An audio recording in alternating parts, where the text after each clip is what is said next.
우리 하나님의 말씀을 보실 텐데 우리 자리에서 다 같이 일어나셔서 우리 하나님의 말씀을 같이 우리가 읽도록 하겠습니다. 오늘 하나님께서 우리 가운데 주시는 말씀은 사도행전 2장 1절에서 13절까지 말씀입니다. 사도행전 2장 1절에서 13절까지. 성경책이 있으신 분들은 성경책을 드시고 또 스마트폰이 있으신 분들은 스마트폰을 찾으시고요. 그러지나 자리에서 다 일어나셔서 하나님의 말씀이니까 우리가 일어나셔서 같이 하나님의 말씀을 저와 여러분들이 한 절씩 교도가 읽도록 하겠습니다. 오순절 날이 이미 이름에 그들이 다 같이 한 곳에 모였더니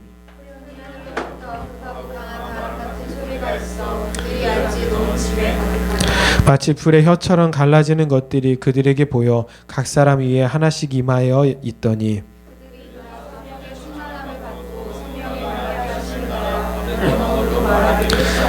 그때 경건한 유대인들이 천하 각국으로부터 와서 예루살렘에 머물러 있더니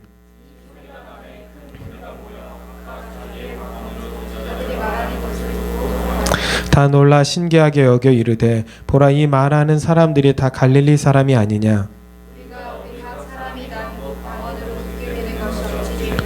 우리는 바데인과 메데인과 엘람인과 또 메소포타미아 유대와 갑바도기아 본도와 아시아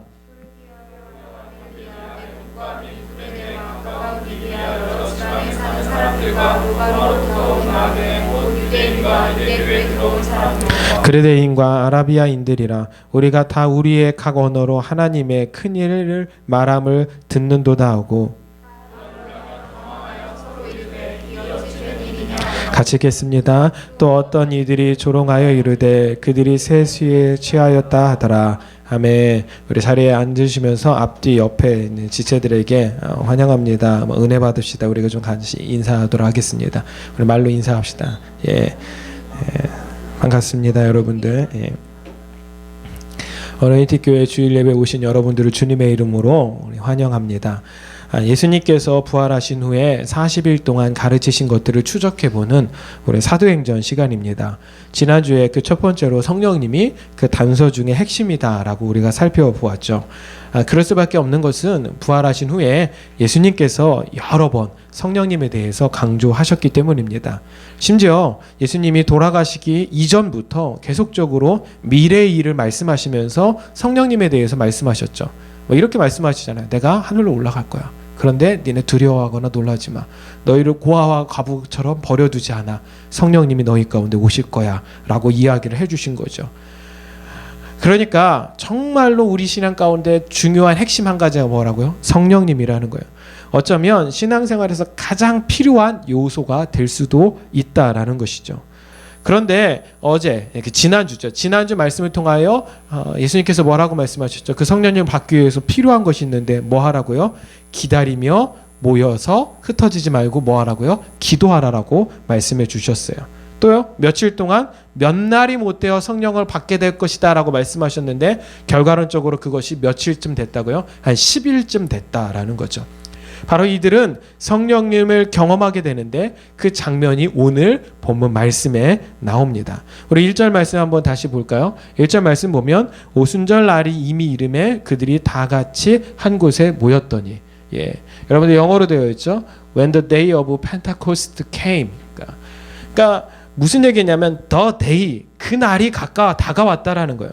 그러니까 예수님께서 약속하신 그날, a day, some day가 아니라 그냥 막연한 어떤 날이 아니라 예수님께서 몇 날이 못 되어 너희들이 성령을 받게 될 것이다 라고 말씀하신 그 날이 바로 이 오순절 날이었다라는 거죠. 그러므로 저는 확신합니다. 하나님께서 여러분들 인생 가운데 약속하셨던 날들이 분명히 있을 것입니다. 우리는 그 날들이 명확하지 않아서 오지 않을 거라고 여기며 낭망하는 분들이 여기 또 있을 것입니다. 하지만 그날은 분명히 우리 앞에 옵니다. 아멘. 아니, 그 약속을 하셨던 하나님께서는 누구보다도 더 강렬한 열망을 가지고 그날이 우리 앞에 오도록 하시고 싶어 하세요. 문제는 우리가 그날을 맞을 준비가 되어 있지 않다라는 거죠. 우리가 제대로 준비만 되어 있다라면 하나님은 그날을 우리에게 분명히 주실 것입니다. 그러니까 그것을 어떻게 준비해 나가느냐. 오늘 제자들을 보십시오. 그들 그 다음 문장 영어 문장 보면 이렇게 나오죠. They were all together in one place. 그러니까 그들이요 어떻게 해요? 한 곳에 모여 있었다라는 거죠. 여러분들 지난주 말씀을 떠올려 보면 지난주에 예수님께서 뭐라고 말씀하셨죠? 너희들이 흩어지지 말고 뭐 하라고요? 모여 있으라고. 그래서 기도하라라고. 그런데 여기에 보면 그들이 모두 함께 한 곳에 모여 있었다라고 이야기를 해주고 있는 거예요. 그러니까 성령님이 임하게 되는 일들이 어떻게 벌어졌냐? 어떤 특이한 방법, 어떤 뭐 놀라운 기도, 부르짖음 이런 것이 아니라 예수님이 명령하신 그대로 한 것 때문이었다라는 거예요. 할렐루야. 특별히 1장 14절에 보면 이런 이야기가 나와요. 여자들과 예수의 어머니 마리아와 예수의 아우들과 더불어 마음을 같이하여 오로지 기도에 힘쓰더라. 그러니까 그들이 뭐 했다고요? 모여서 기도하고 있었다라는 거예요. 그러니까 예수님께서 니네가 성령을 받아야 돼. 그래야 권능을 받고 증인이 돼. 그러기 위하여 너희들 한 곳에 모여서 흩어지지 말고 기다려, 기도해 라고 말씀하셨는데 제자들이 그걸 그대로 행하고 있었다라는 거예요. 저는 이 말씀을 보면서 이런 생각이 들었어요. 아, 그렇구나. 뭔가 우리는 특이한 방법, 놀라운 기적들을 날마다 구하지만 우리에게 필요한 한 가지는 따라합시다. 순종이라는 거예요. 아, 내가 볼 때는 이거 별거 아닌 것 같은데 뭐 하라고요? 순종하라는 거예요. 순종. 여러분들 예수님의 제자들이 어떤 사람들이었습니까? 예수님의 제자들은요, 예수님이 살아계실 때 말도 지지리도 안 듣던 인간들입니다. 하라는 거 제대로 안 하고, 예수님이 기도하시는데 예수님이 내가 마음이 좀 어려우니까 너 좀 같이 좀 기도해달라. 여러분들 예수님이 늘 평안하셨잖아요. 그분이 풍랑이 있는 배에서도 뭐 하신 분이에요? 주무신 분이에요. 그러니까 이 멘탈이 엄청나게 강하신 분이었다고요. 웬만해서는 흔들리지 않는 분이었다고요. 그런데 예수님이 뭐요? 그 밤 늦은 시간에 제자들 데리고 가서 야, 나 마음이 진짜 어려워. 그러니까 너희들 좀 나를 위해서 좀 같이 중보해줘. 그러면서 막 땀방울이 핏방울이 되도록 기도하고 계셨다고요. 여러분들 그쯤 되면 막 그렇게 애절하면 옆에서 지켜보던 제자들도 같이 기도해야 되는데 얘네들은요 막 졸고 있고요, 딴짓하고 있고요, 이랬다고요. 그러니까 진짜 이렇게 리더의 입장으로 보면요 막 이렇게 갖다 버리고 싶은, 내가 얘네들을 왜 데리고 다니지? 내가 3년 동안 도대체 뭐 한 거지? 막 이런 생각이 들 수 있을 것 같은 제자들이었다고요. 또요, 특히 예수님이 십자가에 달리실 때 어떻게 해요? 다들 뭐 했죠? 도망가 버렸잖아요. 또 부활하셨다고 나타나셨는데 믿지도 않았어요. 이것이 제자들이에요. 그런데 이 제자들이 정신을 차리기 시작한 거예요. 그래서 예수님의 마지막 부탁을 귀담아 듣기 시작한 거죠. 그러니까 그 전까지는 예수님이 말씀하셔도 내 가치관, 내 판단에 걸음종이로 걸러서 그것이 내 가치관과 판단과 안 맞으면 버렸다고요. 그런데 예수님이 이제 부활하시고 마지막으로 부탁하셨던 그 말씀은 뭐 하기 시작했어요? 귀담아 듣기 시작했던 거죠. 여러분들 청개구리 이야기 아시죠? 매일 반대로 하는 거죠. 그러다 엄마가 죽게 되어서 유언을 남기잖아요. 냇가에 묻어달라. 엄마의 꼼수는 이거였죠. 얘가 늘 반대로 했으니까 이러면 산에다 묻어주지 않을까라는 기대를 했는데 해필 이때 회심했어요, 청개구리가. 그래서 어머니의 유언대로 냇가에 묻어주잖아요. 그래서 비만 오면 엄마 무덤이 떠내려갈까봐 운다고. 그래서 만들어진 얘기가 청개구리 이야기지 않습니까? 그런데 이거 청개구리 이야기가 아니죠. 우리 얘기잖아요. 우리 얘기. 여러분들 중에 뭐 신앙생활을 시작하신 지 얼마 안 되신 분들도 계세요. 그리고 아주 오랫동안 믿어오신 분들도 계세요. 그런데요, 진짜 문제는요, 아주 오랫동안 믿어오신 분들이 문제예요. 아주 오랫동안. 그러니까 특별히 모태신앙들 있잖아요. 엄마 뱃속에서부터 교회 다닌 사람들은요, 어려서부터 자신들이 믿어왔고 들어왔고 자신들이 생활했고 또한 자신들에게 그렇게 신앙을 강조하던 어머니가 성경과 반대로 살고 있는 모습, 위선. 그러니까 저도 정말 두려운 것 중에 한 가지가 나중에 제 아들이 커서 저를 통해서 하나님을 발견하는 게 아니라 저의 모습을 통하여 아빠는 위선자야 이럴까 봐 너무나도 두려운데, 그런 거 있잖아요. 엄마가 교회에서는 집사님, 권사님, 여성계 회장님하고 헌신하고 사역하고 오는데 집에서는 엄마가 정말로 교회에서와 같은 그 천사의 같은 모습이 아니라 안 좋은 모습들만 보여준다라는 거죠. 그러니까 거기서부터 막 괴리가 와요. 그래서 이 모태신앙들은 어려서부터 성경 말씀은 성경 말씀 그대로 자기의 삶의 가치관은 가치관대로 갖고 살아요.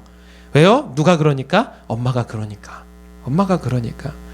여러분들 오히려 늦게 믿은 사람들은요, 이미 할 것 하고 즐길 것 다 즐겨보고 망가질 것 다 망가져 본 다음에 예수를 믿으니까 야, 주님밖에 없다 생각해서 그냥 성경에 하라는 대로 해요. 예. 그래서 더 놀라운 은혜, 더 놀라운 축복들을 경험하는 거죠. 그러니까 오늘 예수님의 제자들 봐요. 결국 그들이 자신들의 생각대로 살아가다가 정말로 예수님께서 부활하셨으니까 그 예수님의 말씀을 믿고 그대로 행했어요. 그랬더니 오늘 결과론적으로 그들 가운데 뭐가 임했다고요? 성령님이 임했다라는 거예요. 할렐루야.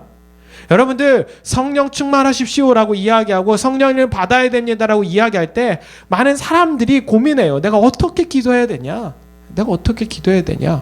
예. 여러분들 이 불교나 뭐 이런 다른 종교들 보면요, 참선을 하잖아요. 예.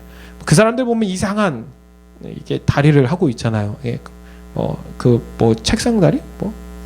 가부자? 예. 가부자가, 예. 저는요, 앞바다리, 진서가 말하는 앞바다리 이렇게 앉아 있는 양반다리도 못 하거든요. 제가 관절이 안 좋아서 그거 하고 한 5분 앉아 있으면, 그래서 저는 식당 갔을 때 이렇게 바닥에 앉아서 먹는 식당 정말 싫어해요. 못 앉아요. 이렇게 밥 먹고 일어나면요, 다리가 저려서 걷지 못하거든요. 예. 그러니까 하나님께서 저를 원래 그런 쓸데없는 고행, 참선 이런 거 못하도록 만드신 것 같아요. 예. 고행, 참선. 예. 제가 만일 정말 이게 설교 시간에 할 얘기는 아니지만 만일 제가 다른 종교를 믿어서 스님이 됐다 그러면 저는 뛰쳐나갔을 거예요. 이건 아닌 것 같다고. 거기서 가장 중요한 자세가 그 자세더라고요. 예. 저는 군대 훈련소에 갔을 때도요. 군대 훈련소 가면 여러분들 그 자세로 참 많은 시간 강의를 들어요. 아시잖아요. 이렇게 훈련 못하고 막 이럴 때는 이렇게 딱 해서 각 잡고 강의 듣는데 그때도 꼼지락거리다 맞았거든요. 도저히 견딜 수가 없어서 다리가 너무 아파서. 그러니까 여러분들 우리가 생각할 때는 무언가 기도할 때는 그런 뭔가 특이한 행동들, 특이한 어떤 모양새들, 방법들이 있을 거라고 생각하는데 오늘 초대교회 처음으로 성령이 임했던 단서들을 살펴보면 그런 것들이 없어요. 뭐라고 이야기하죠? 그냥 예수님이 말씀하신 그대로 모여서 기다리고 있었어요. 할렐루야. 그러므로 가장 중요한 한 가지가 뭐냐면 예수님의 말씀대로 순종하는 거예요. 할렐루야. 성경에 하라면 하고 하지 말라면 안 하면 그만이에요. 내 생각대로는 이거 한다고 뭐가 될 거? 돼요. 왜? 그걸 해주시는 분이 누구십니까? 하나님이시니까. 하나님은 내가 무슨 실력을 쌓고 있는지, 하나님은 내가 어떤 가능성들을 준비하고 있는지를 보시지 않아요. 하나님이 보시는 한 가지는 얘가 얼마나 순종하고 있는지를 보고 계신 거예요. 여러분들 제자들이 10일 만에 성령의 기름 부음을 받았어요. 그런데 이것이 때로는 1년이 될 수도 있고 2년이 될 수도 있었어요. 뭐였으면 그들이 모여서 흩어지지 않고 기다리지 않았다라면, 그들이 각자의 생각대로 그냥 흩어져 버렸고 그들이 각자의 생각대로 뿔뿔이 흩어져서 그냥 막연하게만 기다리고 있었다라면 그들에겐 성령이 임하지 않았었을 거예요. 그런데 그들이 성령을 받을 수 있었던 것은 예수님이 말씀하셨던 그대로 행했기 때문이라는 것입니다. 여러분들 또 한편으로 생각해 보면 이 당시에 이들이 이렇게 모여 있는 것이 쉬운 일 같지만 결코 쉬운 일이 아니에요. 여러분들 예수님은요, 자연사 하셨다가 다시 부활하신 분이 아니시죠. 예수님은 쉽게 말해서 우리나라로 말하면 내란 음모죄를 꾸몄다는 그 죄목으로 처형을 당하신 거예요. 여러분들 내란 음모죄로 누군가가 처형당하면 그 사람을 누가 옹호하고 싶은 사람이 있을까요? 없어요. 없어요. 그 사람 옹호했다간 똑같이 잡혀가기 때문이에요. 그래서 예수님의 제자들은요, 뿔뿔이 흩어져 있었던 것이 정상이에요. 지금 이곳에 나는 예수님의 제자들입니다 라고 해가지고 120명이 모여 있는데 120명이 모여서 열흘 동안 있다라는 건 뭐죠? 거기 하나 털면 끝나버리는 상황이에요. 그러니까 이 제자들이 머리가 나쁜 상황이 아니니까 제자들도 알고 있었어요. 근데 모여 있으라는 그 명령이 쉬운 명령이 아니었음에도 불구하고 그들은 모여 있었다라는 거예요. 또 하나 문제가 뭐냐면 아직까지 성령을 받아본 적이 없어요. 누구도. 거기에 있는 사람들 중에. 그러니까 성령이 어떻게 임하실지도 모르는데 그들이 그냥 모여서 막연하게 기다리고 있는 것 자체가 어떻게 보면 되게 쓸데없는 짓, 의미 없는 짓 같아 보일 수도 있어요. 그럼에도 불구하고 그냥 예수님이 말씀하신 단지 모여서 기도하라라는 그 명령에 순종했다라는 거예요. 할렐루야. 저는 여러분들도 좀 그랬으면 좋겠다는 생각이 들어요. 예수님 말씀하신 것들 너무 복잡하게 생각하지 마세요. 아, 나는 예수님 잘 믿고 싶어요. 그럼 뭐 하면 돼요? 모여서 기도하면 돼요. 할렐루야. 모여서 기도합시다 라고 이야기하면 사람들이 뭐 그거가 참 뭐 별로 어렵나요? 쉽죠. 당장 우리가 모여서 기도하자고 해도 안 모이잖아요. 예. 안 모이잖아요, 여러분들. 여러분들 그런 하나님께서 저한테 주신 마음이 있거든요. 제가 언젠가 할 건데 한 1, 2주 동안 하루에 2시간씩 기도하는 운동을 좀 해라, 이런 마음을 주시더라고요. 뭐 간단해요. 여기 와서 불 하나 켜놓고 음악 틀어놓고 여러분들 2시간 기도하라고. 예, 기도하라고. 그럼 뭐 하면 되죠? 저는요, 좀 문 앞에 서 있으면 돼요. 2시간 되기 전까지 아무도 못 가, 막 이러면서 기도해, 뭐 이러면 뭐 간단하죠. 여러분들 2시간 기도 한번 해보세요. 예, 정말 할 얘기 없을 거요. 진짜요. 예, 2시간 기도하면 정말 할 일이 없을 거예요. 이들은 열을 모여서 그렇게 기도했어요. 그랬더니 하나님께서 일하시기 시작한 거죠. 오늘 여러분들 뭐 특이한 방법, 특별한 방법을 하나님께서 나를 이끌어 가실 거야, 이런 생각을 좀 내려놓고 그냥 하나님이 하라는 대로 기도하여 하나님의 응답을 받을 수 있는 여러분들 되길 간절히 소망합니다. 우리 한번 따라합시다. 기적의 시작은 기도이다. 아멘. 기도하지 않고 기적을 바랄 수 없어요. 이 한국 사람들의 오랜 종교 행위 가운데 하나는요, 기도라는 것, 그러니까 무언가 절대자에게 비는 행위, 이것은요 최후의 보루와 같은 이미지를 가지고 있어요. 그러니까 자신의 방법으로 하다가 안 되면 그때 와서 비는 것, 이것이 한국의 샤머니즘의 특징이죠.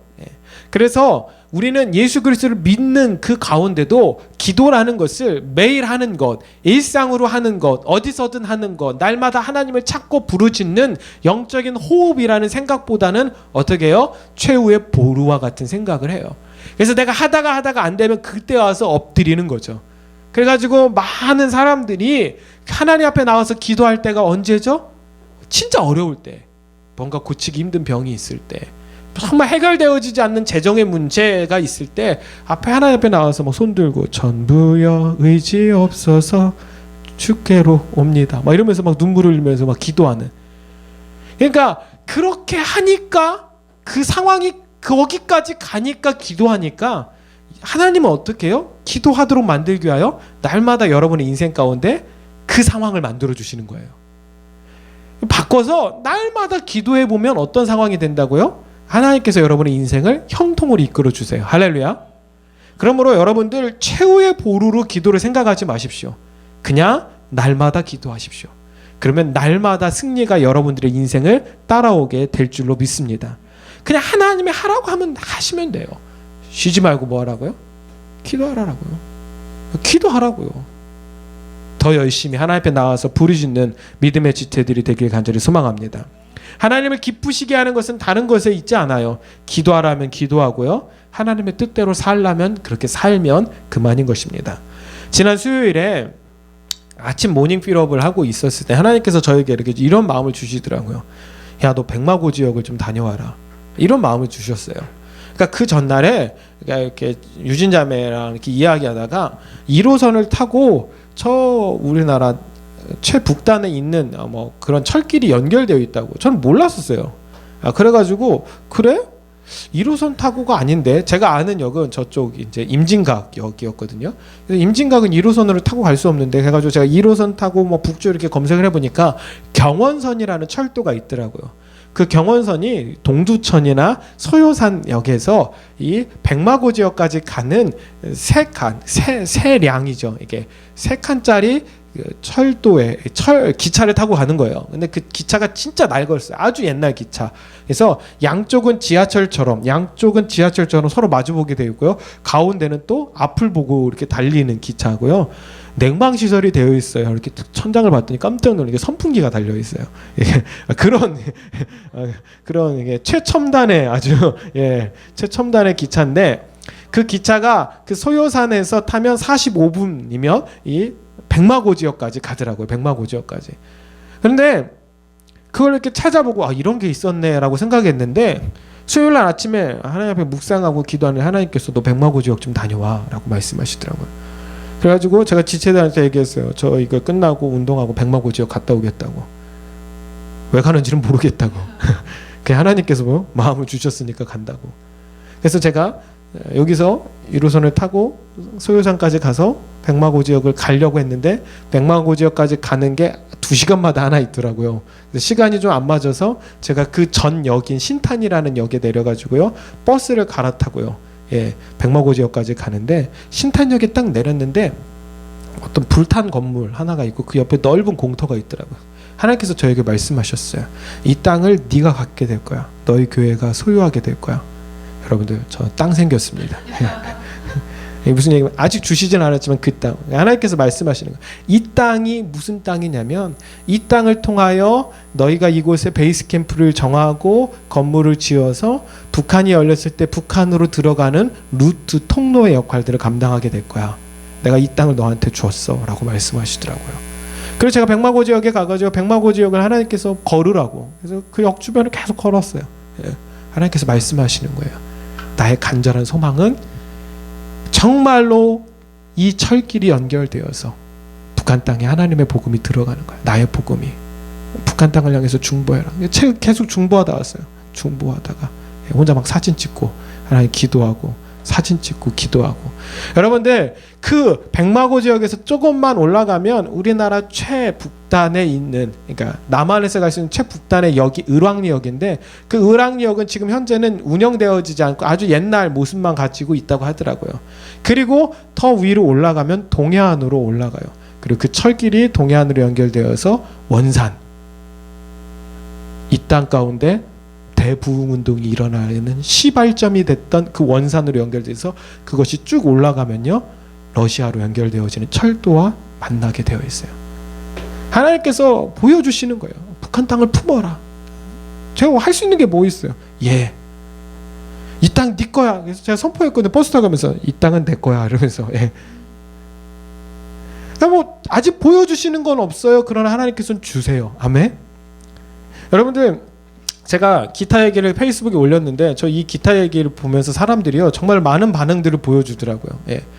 제가요 여기 교회를 개척하고 해서 기타를 쓰고 있었던 기타가 한 7년, 8년쯤 된 기타거든요. 오래됐어요.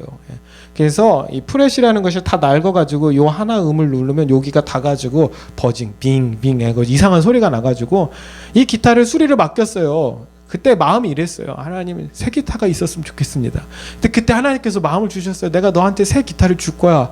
그럼에도 불구하고 내가 믿음이 없어가지고 그 기타를 수리를 맡겨버렸다고요. 맡겼어요. 그런데 좀 이따 연락이 왔어요. 그 기타 수리가 끝났다고. 그래서 그럼 가져가면 돼요? 그랬더니만 그런데요. 뭔가 좀 사건이 이상해지기 시작했어요. 그 아저씨가 이야기하는 거예요. 그런데요. 그 기타 수리가 다 끝나고 그 기타를 옮기던 과정 가운데 저희 직원이 기타를 떨어뜨려서 통이 깨졌대요. 허걱. 아니 나는 새 기타를 달라고 했는데 새 기타는 주시지 못할 망정 그 수리 맡긴 기타까지 망가뜨리시는 건 뭐지? 혼자 막 이런 생각이 들었어요. 그러면서 그 직원이 그 분이 이렇게 이야기하는 거예요. 그런데 이 기타를 수리를 맡기려면 공장으로 보내야 되는데 그러려면 한 달이 넘게 걸려요. 괜찮으시겠어요? 제가 그랬죠. 뭐 방법이 있나요? 뭐 괜찮겠죠. 뭐 어쩔 수 없죠. 뭐 하고서 보냈어요. 그런데 지난주 수요일날 연락이 왔어요. 수요일날마다 이 역사하시네. 수요일날 그 아저씨가 딱 연락해서 뭐라고 이야기하냐면 공장에 맡겼던 기타가요 수리가 불가능하대요. 허걱. 어떻게 해요? 그랬더니 그래서 저희가 똑같은 기종의 새 기타로 교환해드리기로 결정했습니다. 할렐루야. 여러분들 이 보여지만 이게 60만 원짜리 기타예요. 60만 원짜리 기타가 새로 왔어요. 근데 또 재밌는 한 가지 사건이 있어요. 제가 미리 하나님께서 선포하라고 말씀하셔서 선포하는 건데 제가 몇 주 전에 무선 마이크가 하나 필요해서 무선 마이크를 주문했어요. 근데 기다려도 연락도 없고 안 와요. 그래서 전화했더니 황당한 이야기를 들었어요. 무슨 얘기를 들었냐면 그걸 왜 주문했냐요. 그래서 아니 당신네 페이지에 떠 있어서 주문했다고. 아니 황당하잖아요. 그랬더니 직원이 그게 떠 있나요? 막 이래요. 그래서 아니 떠 있다고요. 그게 원래 이제 3월 초에 출시될 예정이라서 자신들이 띄워놨는데 출시가 늦어져가지고 내렸다고 생각했는데 못 내렸대요. 그럼 어떡하냐고. 그래서 3월 말까지 기다릴 수 있겠냐고. 그래서 아니 싫다고 그걸 왜 기다리냐고. 그래서 결제 취소해달라고 해서 취소를 했어요. 그런데 그때 하나님께서 재밌는 음성을 들려주시더라고요. 뭐라고 말씀하시냐면, 그거 내가 마이크 새로 줄 건데 왜 네가 사? 그냥 기다려. 이 마음을 주시더라고요. 그래서 제가 기종도 정해놓고요. 하나님 앞에 기도해요. 그러나 기종은 여러분들에게 말씀드리지 않을 거예요. 그러나 저는 하나님께서 제가 소망하고 품는 그분이 말씀하셨으니까 아멘? 그대로 주실 거라고 믿어요. 아멘? 그냥 기다리는 거예요. 기다리는 거. 그냥 기다리는 거. 여러분, 저희 교회 가운데 재밌는 일들이 많이 벌어져요. 한 번은 저희 기도회를 하고 있는데 제가 집에서 좀 멀어요. 광운대역에서 여기까지 왔다 갔다 하니까 지하철 타고 왔다 갔다 하는 것도 귀찮고, 그래가지고 제가 자전거를 사기로 결정했어요. 자전거를 사기로. 그래서 자전거를 파시는 권사님을 제가 알고 있어서 그분한테 전화를 했는데 그분 전화가 갑자기 해외 로밍으로 돌아가더라고요. 이분이 외국 나가셨나 끊고서 이제 돌아오실 때가 언제일까 기다리고 빨리 전화해서 그분한테 좀 싼 가격에 자전거를 얻어야지, 그거 사야지, 이렇게 생각을 하고 있었어요. 그런데 그 다다음 날 저희가 저녁 기도를 하고 있는데 저기 뒤에 앉아있는 찬영 형제 가운데 하나님께서 보여주셨대요. 뭘 보여주냐면 제 머리 위에 자전거가 있더래요. 그래서 하나님께서 그 자전거 사지 마라고 말씀하셨다라는 거예요. 그걸 저한테 제가 한 번도 찬영 형제한테 나 자전거 살 거라고 이야기해 본 적 없거든요. 그래서 그 찬영 형제가 막 이렇게 저한테 얘기해요. 뭔지 모르겠지만 정말 이상한 환상을 봤어요. 목사님 머리 위에 자전거가 있어요. 그래서 제가 이거 뭐지? 전 순간 기대했죠. 자전거를 누군가부터 주신다는 얘기인가 그랬더니 하나님께서 그 자전거를 사지 말라고 말씀하셨어요. 그래? 그 뒤로부터요 자전거에 대한 마음을 100% 접었어요. 아멘? 그 전까지는요 자전거만 지나다니면 뭐 사지 봤는데 하나님께서 사지 말래잖아. 뭐 해야 돼요? 안 사야 돼요. 아멘? 여러분 인생 가운데 하나님께서 말씀하시는 것들이 있다고요. 성경을 통하여 말씀하시는 것들이 있다고요. 그거 안 하면 돼요. 그리고 하라는 건 어떻게 해요? 하면 돼요. 아멘? 오늘 제자들이 어떻게 성령의 기름 부음을 받았나? 다른 방법이 없어요. 그냥 하나님께서 예수님께서 마지막으로 하라고 하신 대로 했을 뿐이라는 거예요. 그랬더니 성령님이 임하신 것입니다. 그럼 그 성령님이 어떻게 임하셨냐? 오늘 말씀에 아주 중요한 핵심들이죠. 첫 번째, 음성 가운데. 따라합시다. 음성 가운데. 우리 2절 말씀 한번 보실까요? 2절 말씀.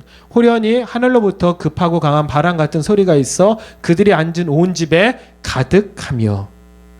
그러니까 한번 들어보세요. 우리가 보면 급하고 강한 바람 같은 이런 말을 들으면 누가 옆에서 이렇게 바람을 불어주어서 이렇게 느끼는 것 같은 어떤 필링을 묘사하는 것 같지만 이것은 필링이 아니라 뭐예요? 사운드. 여기 있죠? suddenly sound like the. 그러니까 분명히 사운드, 소리라는 거예요. 그러니까 그들은 바람 소리와 같은 것을 뭐예요? 들었다라는 거죠. 그러니까 들렸다라는 거죠. 그러니까 성령님이 임하실 때 어떤 현상들이 나타나냐? 음성이 들립니다. 아멘? 그분의 음성이 들려요. 성령님이 우리 삶에 오셔서 말씀하십니다. 그러니까 저도 보면 그렇더라고요. 이 성령님이 영적인 부분이어서 그런지 모르겠지만, 그러니까 필링, 감각적인 부분, 촉각, 이렇게 만져지는 부분들은 별로 없어요. 물론 이제 기름 부음이 임할 때 좀 강력하게 임할 때는 제 손에 뭐 찌릿찌릿 전기가 오는 현상들 같은 것들은 나타나긴 하지만 그래도 어떤 강력한 필링, 만져지거나 터치되어지는 일들은 없어요. 그럼에도 불구하고 분명한 한 가지는 음성이에요. 그분은 그분의 자녀들에게 그분의 음성을 들려주세요. 아멘. 그 음성은요 이미지 같은 것들이 떠오르기도 하지만요 강력한 체험이 있을 때는요 분명한 소리로 들려져요. 제 내리에도요 그분의 음성이 여전히 남아있어요. 여전히 그 음성들이 들려주셨던 것들이 있는데 그것들은 여전히 강력하게 남아있어요. 그러니까 그것이 제 삶의 뭐예요? 비전이에요. 비전. 제가 좀 전에도 말씀드렸듯이 제가 저희 가족들과 임진가역도 가고 저 혼자 이렇게 백마고 지역을 가는 한 가지 이유는 하나님께서 저에게 들려주셨던 음성이 있기 때문이에요. 하나님께서 정말로 그 철길을 통하여 복음을 전할 수 있는 그런 선교 사역들을 네가 감당하게 될 거야라고 무려 1998년도 응답하라 1994가 나왔으니까, 그러니까 여러분들 세대에는 전혀 여러분들이 98년도에 아직 태어나지 않은 분들도 계시지 않나요? 태어나셨나요? 그때쯤이면? 대부분요. 그러니까 여러분들이 아주 옛날, 그러니까 저한테는 별로 옛날이 아닌데 여러분들한테 아주 옛날에 저에게 말씀하셨어요. 그때 분위기가 절대로 북한과 우리나라가 통일될 것 같지 않은, 여전히 북한은 우리의 주적이라고 이야기를 할 때예요. 그때 하나님께서 저에게 이런 생뚱맞은 이야기를 들려주셨어요. 그런데 지금 그 일들이 일어나고 있잖아요. 일어나고 있다니까요. 머지 않았어요. 하나님께서 통일을 준비하고 계십니다. 아멘. 여러분들, 그 통일이 됐을 때 저와 여러분들이 좀 같이 북한 땅을 좀 밟게 될 수 있길 간절히 소망합니다. 예, 기차를 타고. 걱정하지 마세요. 그 전에 베이스 캠프는 제가 다 마련하겠습니다. 예. 우리가 정말로 북한 땅을 선교하고 그 북한 땅을 거쳐서 중국과 러시아까지 갈 수 있는 그런 믿음의 공동체가 됐으면 좋겠어요. 그러니까 그것을 제가 정말로 98년에 들었는데 아직까지도 생생하게 기억하는 한 가지는, 그날은 어떤 이미지로 하나님께서 보여주신 것이 아니라 말씀해 주셨어요. 아들아 라고. 나는 더 이상 비행기나 배를 타고 가는 선교를 원하지 않아. 내가 소망하는 선교는 내륙을 통한 선교, 특별히 철도, 기차를 통한 선교를 원해라고 분명히 말씀하셨어요. 그 소리를 제가 아직도 생생하게 기억하고 있는 것입니다. 그러므로 여러분들 하나님 앞에 기도하고 기다리세요. 그러면 하나님께서 여러분들이 영적인 길을 열어주셔서 하나님의 음성을 듣게 해주세요. 그런데 그 음성의 시작은 무엇이냐면요, 이거예요. 그분의 음성의 시작은 이름이에요. 이름. 하나님께서 저에게도 여전히 그분의 음성을 들려주실 때 아들아 라는, 또는 이렇게 말씀해서 익중아 라고 불러주세요. 제가 이제 나이가 들어가고 목사가 되다 보니까 누구도 저를 익중아라고 불러주시지 않아요. 불러주지 않아요. 저희 부모님도 그렇게 안 불러요. 예, 안 부른다고요. 제 이름을 유일하게 불러주는 분이 누군지 아세요? 하나님이세요. 익중아라고 불러주세요. 여전히. 그래서 제가 제 이름을 잊어버리지 않아요.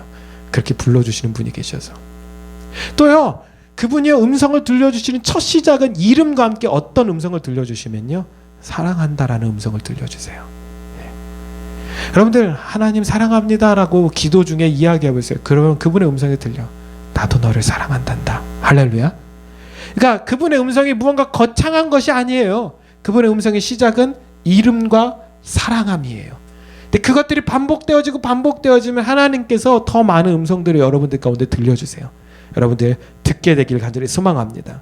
두 번째 나타난 현상이 무엇이냐? 첫 번째 현상이 소리로 들려지는 현상이었다면 두 번째는 보여지는 현상입니다. 3절 말씀 볼까요? 우리 3절 말씀을 좀 같이 읽겠습니다.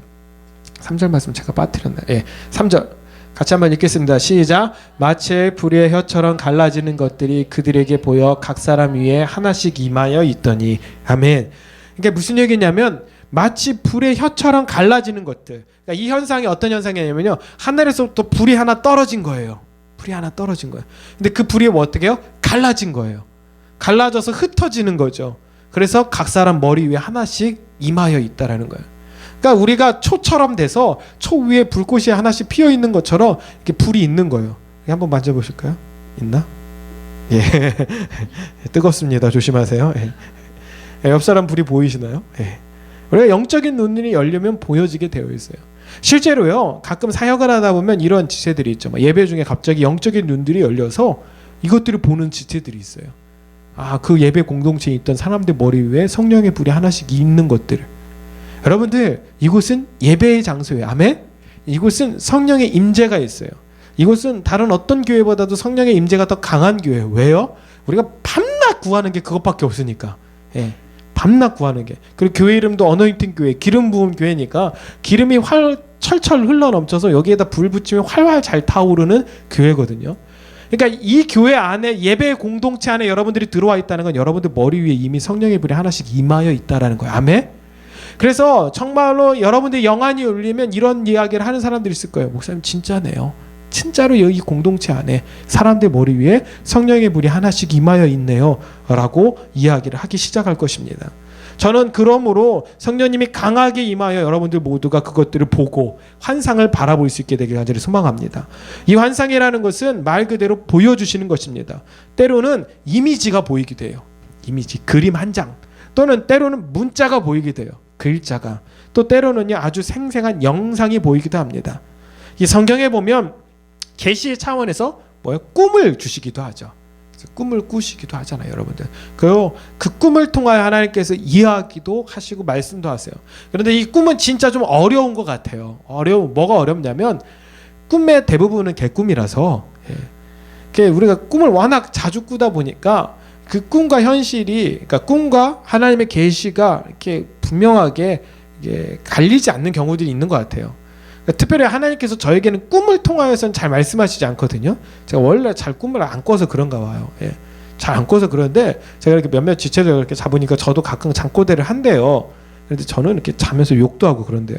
복사가 평소에 하지 못하니까. 그래서 예전에 그런 얘기를 하더라고요. 막 제가 이렇게 자다가 막 욕하고 막 이러니까 옛날에 이렇게 합숙하고 막 공동체 생활하고 막 이랬거든요. 사람들이 그랬대요. 애들이 우리 전도사님 너무 힘들게 하지 말자.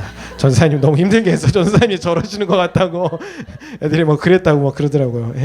야, 여러분들 그 꿈을 통하여 하나님께서 분명히 말씀하시기도 한다라는 거죠. 그러니까 여러분의 인생 가운데 환상이 보여지는 일들이가 있길 간절히 소망합니다. 아멘. 분명히 보여주세요. 분명히 보여주세요. 제가 이렇게 확신하게 이야기할 수 있는 것은 보여주시기도 한다고 해요 라고 이야기하는 게 아니죠. 보여주세요 라고 이야기하는 건 뭐죠? 제가 보기 때문이에요. 제가 보기 때문에.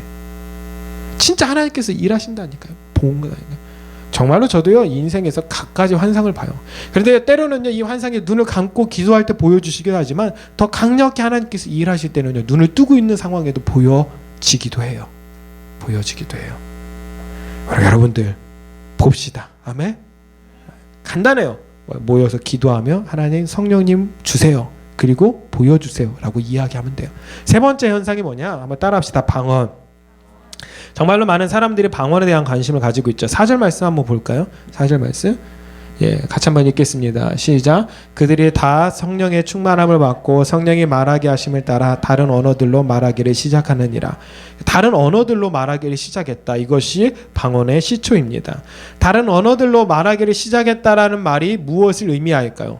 저는 어제 이 부분을 가지고 많이 고민을 했습니다. 그리고 성령님께 다시 여쭈어 봤어요. 그러니까 예전에는 그냥 쉽게 언어의 장벽이 무너지는 것이 방언의 은사라고 제가 설교를 했었어요. 그러니까 어제는 이 구절에서 막히더라고요. 그래서 다시 한번 물어봤어요. 하나님, 이것이 진정으로 의미하는 것이 무엇입니까? 그때 하나님께서 이런 깨달음을 주셨어요. 성령님께서. 그 깨달음이 무엇이냐면 언어가 나누어진 배경이 뭐죠? 창세기 11장에 나와요. 창세기 11장 1절과 9절에 보면 이렇게 나오거든요. 1절에 보면 온 땅의 언어가 하나이요 말이 하나였더라. 그런데 이 하나가 된 언어를 가지고 그들이 뭐 했죠? 그러니까 서로 다 이야기가 되니까, 서로 다 통용되니까 뭐요? 야, 우리가 하나님 다스림 받을 게 뭐야? 우리가 하나님처럼 높아지면 되잖아. 그래가지고 그들이 성을 쌓기 시작했죠. 그게 뭐죠? 바벨탑이에요. 그래서 우리가 높이 올라가면 하나님이 계신 곳까지 우리가 도달할 수 있을 거야. 그래서 우리가 하나님과 같이 행세하자. 교만인 거죠. 결국 그 교만 때문에 하나님께서 그들의 언어를 흩어버리셨어요. 그러니까 언어가 흩어지니까 그들이 하나로 뭉치지 못하는 거죠. 그런데 성령님이 임하셨을 때 어떤 일이 벌어졌다고요? 성령님이 임하셨을 때 언어가 자유케 되어지는 일들이 일어났다라는 거예요. 제가 지난 중간까지도 한번 이야기했죠. 제가 방언하는 그 방언을 제가 몰랐다고요. 그런데 저도 그냥 하늘의 언어쯤이라고 생각했는데 스페인어를 하는 친구가 저에게 알려주기를 제가 하는 방언이 스페인어라고 이야기를 해줬다는 거죠. 저는 그래서 스페인어를 할 줄 알아요. 라고 대답해요. 여러분들 영어 공부 그렇게 했어도 영어로 기도 못 하잖아요. 그죠? 저는 스페인어로 기도한다고요. 할렐루야. 또 이런 자꾸 설교가 엉뚱한 방향으로 흘러갈지 모르니까 빨리 다 잡고. 그러니까 그들이 언어가 자유케 되어지는 현상들이 나타났다고요. 그것이 무엇을 의미하냐? 그들이 예수 그리스도의 십자가를 믿었어요. 아멘. 그리고 그 십자가에서 자신의 인생이 죽었어요. 교만함이 죽었어요. 그리고 예수님이 부활하심으로 그들이 새 생명을 얻었어요. 아멘. 그러니까 그들 안에 교만할 수 있는 것들이 사라져 버렸다라는 거예요. 그러니까 교만으로 쌓았던 바벨탑 때문에 그건 뭐야? 때문에 언어가 흩어져 버렸다라면 예수 그리스도의 십자가의 은혜로 그들이 구원받고 난 다음에 그들 안에 교만이 없어지니까 다 다시 한번 그들의 언어가 자유케 되어지는 일들이 있었다라는 거죠. 할렐루야. 하나님께서 말씀하시더라고요. 어제 저에게 방언은 다른 어떠한 의미도 있지만 네가 죽었어, 이 의미라는 거예요. 너는 다시는 교만할 수 없어 라는 의미라는 거죠. 그래서 저는요, 그 뒤로부터 방언으로, 제가 어제도 집에서 잠깐 방언으로 기도하는데 이런 생각이 드는 거예요. 아, 그렇지, 나는 죽었어, 나는 교만할 수 없어. 오늘 여러분들, 방언의 은사가 있는 여러분들, 방언으로 기도하실 때마다 이렇게 생각하고 고백하십시오. 그렇지, 내가 죽었기 때문에, 내가 교만할 수밖에 없기 때문에, 교만할 수 없기 때문에, 절대로 교만할 수 없기 때문에 내 언어가 자유케 된 것이구나. 아멘. 방언으로 내가 기도할 수 있는 것이구나. 물론 무조건 방언을 해야 한다는 것은 아닙니다. 은사가 여러 가지 나타나듯 방언도 분명한 여러 은사 중에 하나예요. 그러나 어떤 면에서 보면 가장 보편적으로 나타나는 은사 중에 하나가 방언이에요. 그러므로 여러분들, 방언이 필요하면 그냥 구하시면 돼요. 그럼 하나님께서 여러분의 인생 가운데 방언을 주시기도 합니다. 그런데 이 방언에는 장단점이 있죠. 장점으로는요, 오래 기도할 수 있다는 거예요. 그러니까 여러분들이 그냥 우리나라 말로 한번 기도해 보세요. 물론 자매님들은 오래 기도하실 수 있어요. 그러니까 형제님들은 만나서 한 30분, 1시간 이야기하면 지치잖아요. 에너지가 다 소비되어져요. 그래서 죽은 듯 집에 가서 쉬셔야 되는 분들이 형제님이거든요. 그러니까 기도를 1시간 이상 못 한다고요. 1시간 이상. 그런데 이 방언으로 기도하면요, 3시간, 4시간도 기도할 수 있어요. 왜요? 하늘의 언어이니까. 또 하나 장점이 뭐냐면요, 내가 인식하지 못하는 기도를 할 수 있어요. 방언은 누가 주시는 거죠? 하나님이 주시는 거예요. 그러니까 내가 말하고 있지만, 내 입을 통해서 말하고 있지만 내가 무슨 말인지 몰라요. 그래서 혹시 방언의 은사를 받은 분들 중에 고민하는 분도 있을 거예요. 야, 도대체 무슨 말인지 모르는데 이걸 왜 해야 되냐 이거죠. 모를 수 있어요. 근데 중요한 한 가지가 뭔지 아세요? 나는 인식하지 못하지만 하나님이 필요한 기도를 나에게 주시는 거예요. 아멘. 내 인생 가운데 필요한 기도일 수도 있고요. 또는 갑자기 어느 나라의 어떤 선교사 가운데 뭐 중보 기도가 필요해. 그때 방언을 주시는 거예요. 그러니까 나는 그 선교사를 인식하지 못하고 알지도 못하는데 내가 방언으로 막 기도하는 거예요. 그 기도를 하나님께서 받으셔서 사용하신다라는 거죠. 이런 장점이 있어요. 반면 단점이 뭐냐면 뭐라고 기도하는지 자기가 모른다는 거죠. 그래서 방언 기도하면 때로는 딴 생각이 들어요. 딴 생각이. 그래서 이렇게 집중하지 못하는 방언이 진짜 방언인가에 대한 많은 논의도 있어요. 그럼에도 불구하고 기도하세요. 어떻게 해요? 통변의 은사를 달라고. 통역의 은사를 받으면 되잖아요. 통변의 은사. 저는 제 방언에 통변의 은사를 하나님께서 주셔서 가끔 나타나요. 근데 그때 그 은사를 주실 때 하나님께서 모든 통변의 은사를 다 주신다라고 분명히 말씀하셨는데 제가 거절했어요. 왜 거절했냐면, 제가 이렇게 막 방언으로 기도하고 있는데 옆 사람이 방언으로 기도하면 그 사람의 기도 소리가 다 들릴 거 아니에요. 그게 귀찮잖아. 그래가지고 제가 거절했어요. 그래서 제 방언에 대해서 하나님께서 통변하게 해주세요. 여러분들 그냥 구하시면 다 주세요. 아멘? 그렇게 하나님께서 일하신다는 거예요. 결국 성령님이 임하게 되니까 어떤 일이 벌어졌냐? 그들에게 음성이 들리고 환상이 보이고 방언의 입이 열려서 그들이 뛰쳐나가 하나님의 복음을 전하기 시작하더라는 거예요. 물론 이것이 이상해 보일 수 있어요. 물론 이것이 사람들 눈에 보일 때는 안 좋게 보일 수도 있어요. 오늘 말씀 13절에 나오잖아요. 또 어떤 이들은 조롱하여 이르되 그들이 새술에 취하였다. 쟤들 미친 거 아니야? 술 취한 것 아니야? 라고 손가락질 받을 수도 있다라는 거예요. 그러나 중요한 한 가지는 가치 있는 미침이라는 거예요. 아멘? 가치 있는 변화라는 거예요. 성령님이 임하면 그 인생의 송두리째 바뀌고 때로는 세상으로부터 버림받고 세상으로부터 멸시당할지 모르겠지만 가장 가치 있는 변화가 성령님이 임한 변화라는 것입니다. 그리고 그 변화는 결국 시대를 바꿔요. 영국 웨일즈에 이반 로버츠라는 12살짜리 어린 소년이 있었습니다. 그는 탄광에서 일하는 어린 소년이었지만 날마다 하나님께 부르짖었어요. 하나님, 이 웨일즈 땅 가운데 부흥을 주세요. 이 웨일즈 땅 가운데 부흥을 주세요. 결국 그는 장성하여 신학교에 들어갔고 그 신학교에 어떤 수양회 중에서 어떤 목사님이 오셔서 나를 굴복하게 하소서라는 그 설교를 듣다 가슴이 뜨거워져요. 성령의 체험을 해요.